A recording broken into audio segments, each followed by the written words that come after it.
All right, hi everybody. Hopefully you all can see this. Sometimes webinars are just as confusing for me as for probably everybody else that's started to use them. Hopefully you can't hear that big giant dinging that was just in my ear too to tell me that it's time for the webinar. So I'm going to give everybody a couple minutes to get into the webinar. For those of you that are waiting, you can go ahead and what might be helpful is that we will look at Bridge during this time. So if you wanted to get open your Bridge to Curriculum and specifically on the Healthy Decision Making page, that would actually be pretty helpful for you as we start this process. Other than that, I'm really curious if all of you wonder why that picture of me is up there where I look. Well, actually, you can only see like half my face, and it makes me look like I'm really scared. And that's a strange thumbprint that I have on my YouTube, and I don't know why that part of my face was shown, but it is, and it's really awkward. And I apologize, but please show anybody and laugh at it because it's pretty hilarious. Okay, so just about one more minute. And just as a reminder for anyone who's watching this webinar and saying to themselves, I've already taught healthy decision making. I'm not sure why they're making me go through it again. Absolutely, this is not a requirement for those folks who have already gone through the training and you feel comfortable teaching it. This is for those folks that are new to teaching healthy decision making, or they feel like they might benefit from hearing some of the information again or explained in a different way or anything like that. So, okay, we're going to go ahead and get started. What I'm going to do is I'm going to share my screen with you, and this is always the confusing part for me, so I apologize for the slowness. All right, share. Now let me get up the healthy decision making presentation. Okay, here we go. So if you are looking for the healthy decision making 7th grade webinar, you are in the correct spot. We're going to go ahead and go through this. So this webinar will explain the healthy decision-making unit that is found within the 7th grade science curriculum. Jeffco does not require a health education class in middle school. However, we know it is important for students to have access to sexual health education. Therefore, it felt most appropriate to have this information available to students through their 7th grade science course, because we feel our science teachers have the most appropriate background for teaching the material and its connection to the human body. At the end of this webinar, there will be a link to a very, very brief, I'm calling it quiz, I would say more like survey, to go over the key points and to ensure you are given continuing ed credits. Also, as we continue to improve and revise all Jeffco curriculum, we know this unit could benefit from a revision process. If you would like to be a part of the advisory team that is responsible for informing changes to the healthy decision-making curriculum, please feel free to contact me via email or respond to the advisory team question that will be on that on that survey at the end of this webinar. So for this webinar, we will go over these areas.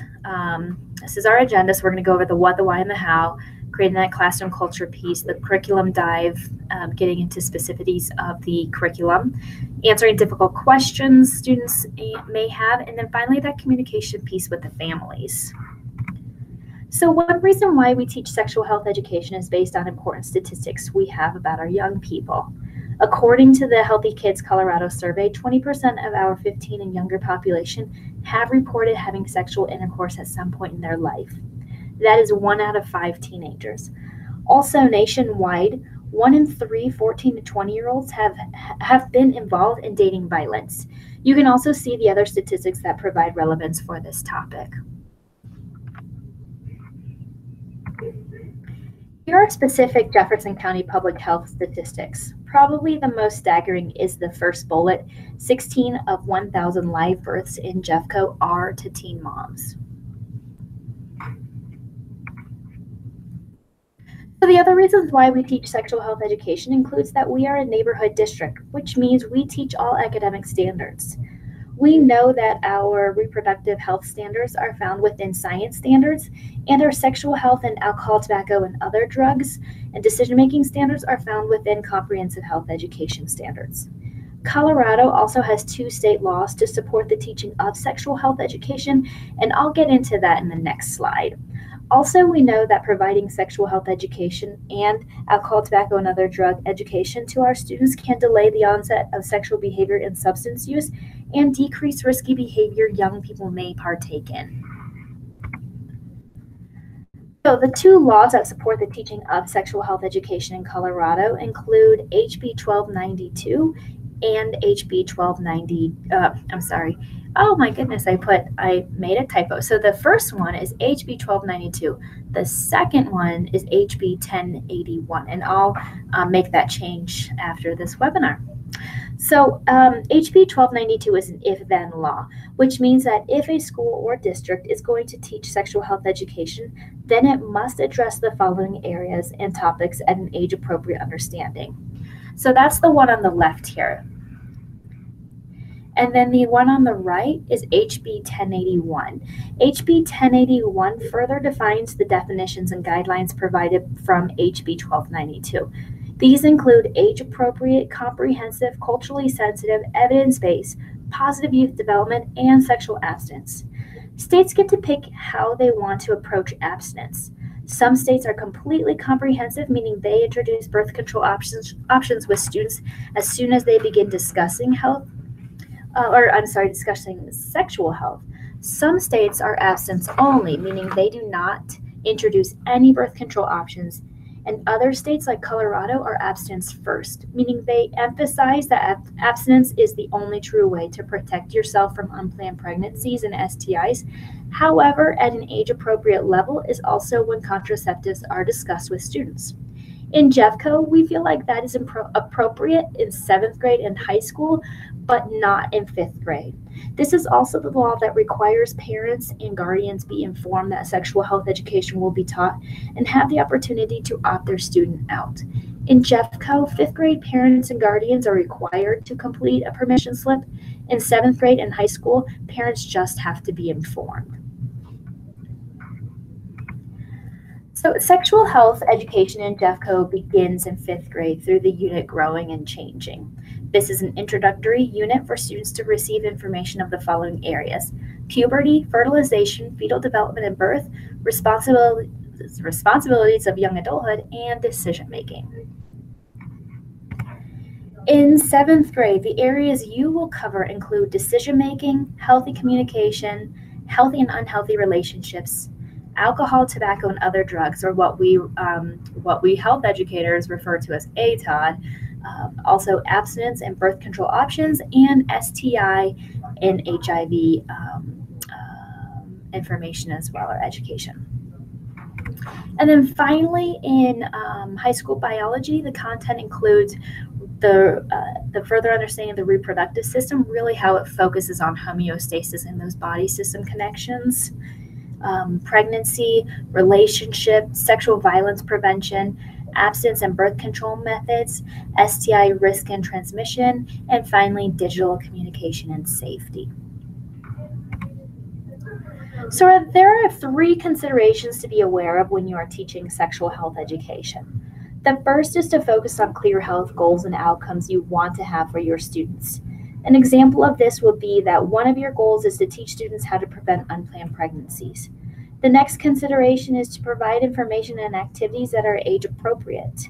And finally, making sure that our classrooms are set up in a way that ensures students feel comfortable to ask questions and receive information in a safe and inviting manner.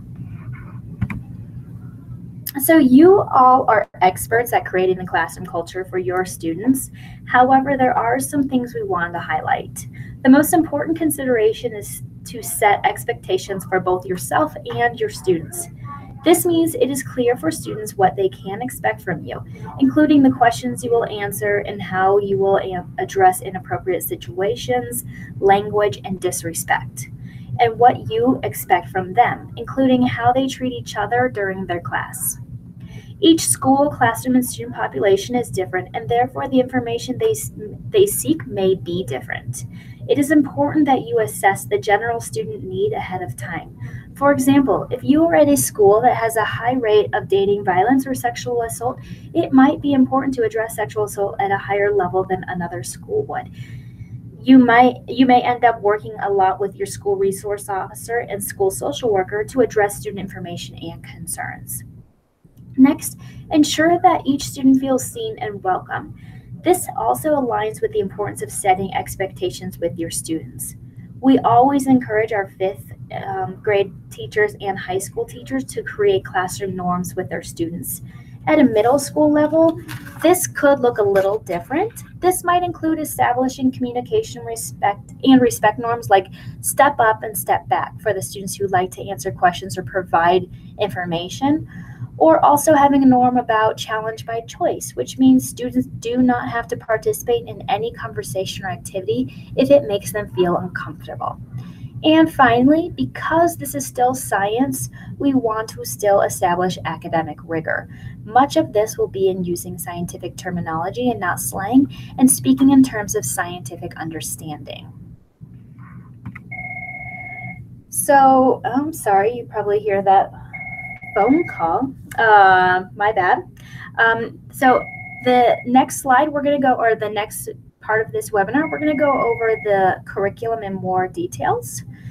In order to do this, it might be helpful to look at the unit within Bridge to Curriculum. So if you can, go ahead and open the unit to follow along. But if you don't want to right now, that's okay. Remember that this is a recorded webinar, so you will have access to it whenever you need it. All right, I'm going to give you 30 seconds to open that up. And that's probably not true because I'm really bad at counting down the seconds. So it may end up only being 10 seconds, and I apologize. All right, look, that was not 30 seconds at all. But we're going to go ahead and move on to honor your time. So once you open Bridge to Curriculum, and I apologize for those who do understand how to do this. We just want everybody to be on the same page. And so it's really important that we all understand where we can find the curriculum and that no one feels uncomfortable by saying, gosh, I didn't even know where to find that curriculum, and I'm afraid to ask questions because I don't even know where to find it. You're not too far beyond anybody else. Remember, Bridge to Curriculum is new for some folks. Some of us are still used to CCAP also. Same concept, just a different title really though. All right, so once we're into Bridge to Curriculum, open Bridge to Curriculum, scroll to the year at a glance, known as 7th grade science. If you do not have any of your year at a glances uploaded, reach out to me and I can walk you through the process at a separate time. Excuse me.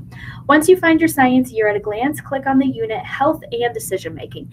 That's the first thing that needs to be changed. Just FYI, it should read Healthy Decision Making, not Health and Decision Making. So apologize. We'll get to that though, probably next year. Okay, so once you have that open, it should look like this. All right, so it should pull up the unit overview, which also has your unit essential question. And you can see that over on the left-hand side. And it also should include an overview of what is taught.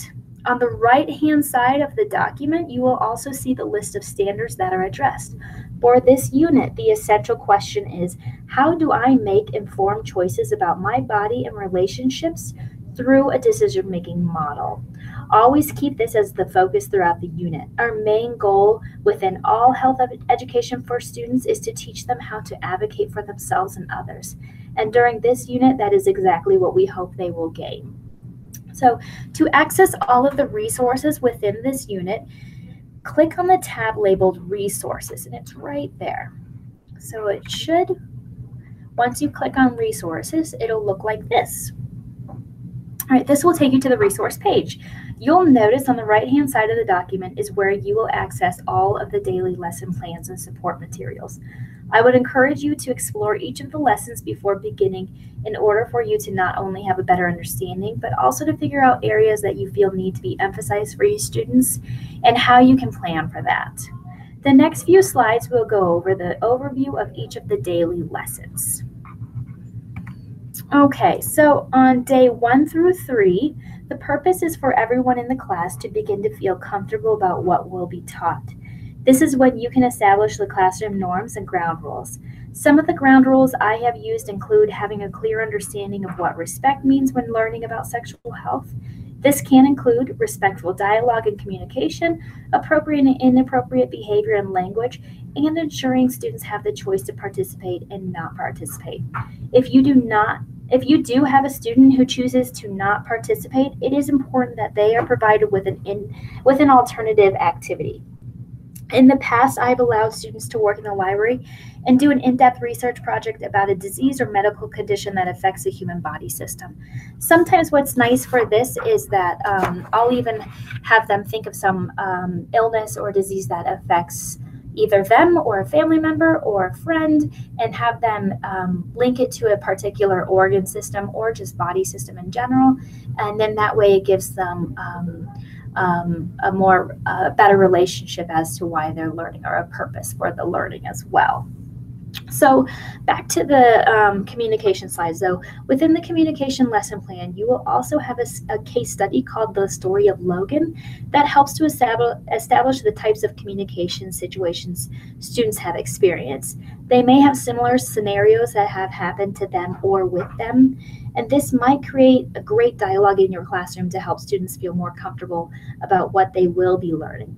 Other materials include a decision-making model and scaffolding sheet for that decision-making model. On day 4, students will go over characteristics of healthy and unhealthy relationships and develop strategies for building ongoing healthy relationships with their peers, families, and others. The materials that you have access to during this unit include a PowerPoint and a formative assessment to check for understanding. The next lesson is a 3-day lesson as well. The purpose of this lesson is to provide an understanding of the different types of substances and how they affect your body. Students will understand the consequences of substance use and develop strategies to make informed decisions and be able to communicate those decisions effectively. The materials given during this unit include various outside resource links, such as resources to negative media messages and alcohol, tobacco, and other drug fact sheets. I feel like this is really lacking right now in our curriculum. And so if anybody has resources that they've used in the past, or that they have researched and they think it sounds really great, feel free to share those with me. I know I have some right now that I'd like to put in Bridge, but before I do that, I'm kind of checking with Jefferson County Public Health to make sure that our messaging is similar to what this resource is conveying as well. So stay tuned on that. I would say look for it within the next 2 weeks, or look for it within Schoology as well on the 7th grade science Schoology post too. Okay, so on day 8 and 9, students will review information about the reproductive system. The purpose of this lesson will be for students to understand the function and anatomy of the male and female reproductive system. The support materials you will have include a reproductive system reference sheet, game cards, and optional family homework. On day 10, the focus for the lesson will be about the importance and benefits of abstinence, while also recognizing the need for human touch.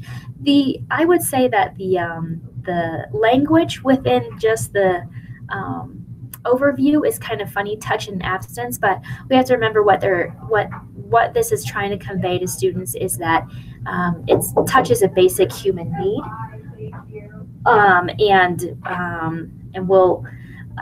there's no other better way to say it than touch. So kind of go over that with your students. It's not touching as in touch because we touch things. It's more of that human need, and that we feel that we have to have that need to feel connected to somebody. Okay, but anyways, I digress. So during this lesson, students will be able to define abstinence and distinguish healthy and unhealthy types of contact. The resources that are included in this lesson are information about touch, aka human contact, and displays of affection, a prompt for students to respond with a position paper, and a sheet about myths and facts. All right, day 11 includes learning about the different types of birth control methods. These will include barrier and hormonal methods and the reiteration of abstinence. The purpose of this lesson is for students to understand and communicate the types of birth control and the positive and negatives of using birth control. During high school biology, students will have access to birth control kits to further their understanding and knowledge of the types of birth control options. This also includes demonstrating how to correctly use a condom. At this time, condom demonstrations will only be taught to high school students. If you have a student who would like more information about how to effectively use birth control, they will need to have a conversation with their family or a physician or a school nurse. All right, on day 12, this includes information about sexually transmitted infections and risks for transmission. The purpose is for students to understand the immediate and future impact of contracting an STI. The resources you will have available include STI fact sheets, PowerPoints, and assessments. On day 13, and that's your last day, this includes information about HIV and AIDS. The purpose of this lesson is for students to understand and describe how the virus affects the immune system and the ways in which it can be transmitted. The materials for this lesson include an HIV worksheet and websites and resources for additional information.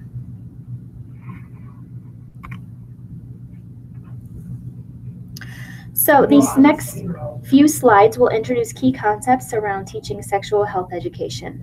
I like to think of these as my islands of safety as you think about each of the topics. When teaching about sexually transmitted infections and HIV, it is important to remind students that HIV is a virus that kills people. People catch HIV and other STIs from someone else who has it, usually by having sex with them. HIV is also spread by sharing needles with someone who has HIV. You can prevent HIV and STIs. The only way to know if you have HIV or other STIs is to get tested for them. When teaching about birth control, remember to encourage students to seek out medical professionals to get more complete information about types of birth control. Also remind students that birth control is good at preventing pregnancy. Condoms are good at preventing pregnancy, STIs, and HIV. Birth control is very safe, and many people successfully use birth control. When teaching about abstinence, it is important to remember abstinence is a word that means not having sex. People choose to abstain from sex at different times in their life. Abstinence is a 100% effective way to not get pregnant or contract an STI. There are some things that people do to make abstinence work for them. When discussing sexual violence, it's important to remember everyone has the right to say who touches their body and how. It is never okay to touch someone else if they don't want you to, or to make them touch you. If a person has been sexually abused or raped, it is important to tell an adult who can help. There are laws about sex that everyone must follow. It is not okay to tease or hurt someone for being gay. And there are a lot of ways to be a guy or a girl. And finally, key concepts for teaching about gender identity and sexual orientation include a person figures out if they are gay, lesbian, or bisexual because of how they feel, not what they do. There are important ways to show respect to people who are gay, lesbian, bisexual, and transgender.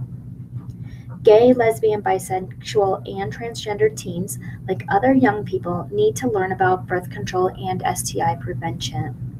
We don't know why some people are gay, lesbian, or bisexual, and others are heterosexual. We also don't know why some people are trans and some are not. Many teachers are most nervous about answering student questions appropriately. Oftentimes, the questions we as teachers will receive include requests for information, the "Am I normal?" questions, permission-seeking, shock questions, and personal values questions. We as teachers can answer fact-based questions that are scientific or legal in nature. We cannot answer questions that would be perceived as values-based. Value-based questions are any questions that can elicit an opinion that has multiple viewpoints. An example of this is a question like, is it okay to be gay? Because this is a personal values question, we cannot answer it and refer the student to another trusted adult, their family, and their own personal beliefs. However, sometimes students are asking us values-based questions because they see us as a trusted adult, or these conversations may not be happening outside of this classroom and they are seeking extra information. If you feel like a question a student is asking needs more explanation, then you can use the values question protocol. This is a protocol that honors the fact that the student has a values-based question without ever having to provide your personal beliefs about the topic. The steps to the protocol include: validate the student for asking the question, decide if the question is a beliefs or values question, answer the factual part of the question if there is one, describe the range of beliefs about the topic, state your belief only if it is a universal value, refer the student to their family, clergy, or another trusted adult. So with the question from the last slide, is it okay to be gay? I would answer it by saying, thank you for asking that question. Are you asking if being gay is okay? If the answer is yes, then I will provide the range of beliefs. Some people believe it's not okay to be gay, and this may be based on their culture, religion, or family background. Some people believe that it is okay to be gay and that people are just born that way. Regardless of how we feel in this class, we are going to treat everyone with respect. This is a question you are going to have to discuss with your family, clergy, or another trusted adult, and form your own personal opinion. So that's pretty much how I would answer it. So it kind of says, like, some people believe this, some people believe that.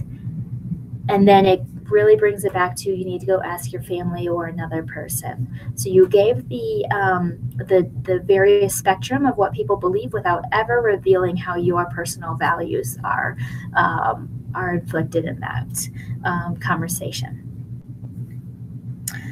All right, so as part of HB 1292, it is required that we inform parents and families that sexual health education will be taught.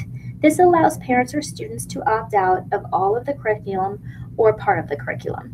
Some reasons we will have opt-outs include religious reasons, cultural reasons, and previous sexual trauma.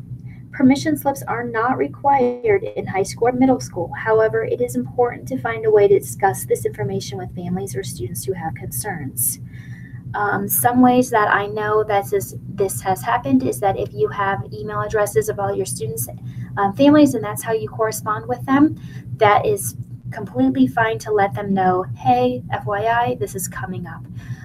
Providing the year at a glance so that they understand that this is going to be taught is okay. Some of our schools will even do it in their beginning of the year newsletter or their monthly newsletter to inform parents this is coming up too. So as a reminder, if you do have a student who opts out, you will have to find an alternative activity for them. Again, a simple solution is to have the students complete an in-depth research project about a disease or medical condition and how it affects a particular body system. Okay, so on the right-hand side of the slide is the web address for the quiz, or really just that survey. If you type the address into your search bar, or I don't know, I mean, you could potentially just click on this. I'm not sure, because again, I'm new at webinars. It will take you to a brief Google form asking for your name, employee ID number, and some simple questions. This will help to guarantee that you will get continuing ed credit for attending this webinar.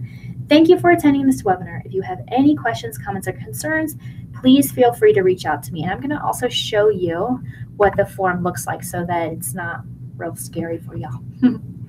Okay, so really brief.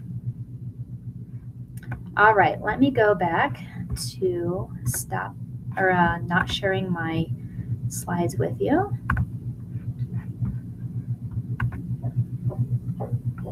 All right. Again, thank you so much, everybody, for watching this webinar, also for teaching this unit. I know that some of this information is a little uncomfortable, especially outside of our science brains and I really appreciate it. If you ever have any questions, comments, or concerns about this unit, or especially next year as we begin that revision process, if you would like to be a part of that, make sure you let me know by either that Google form or just sending me a quick email. Again, I should probably, I know I share that with you, but J. Grimm Rye. So to my students, I was always a sad starch. So J. Grimm Rye, Rice, Jamie Grimm Rice, but J. Grimm Rye at jeffco. Blah, blah, blah, blah is how you can find me and send me any information. Thanks so much, guys. Have a good one. Happy Tuesday.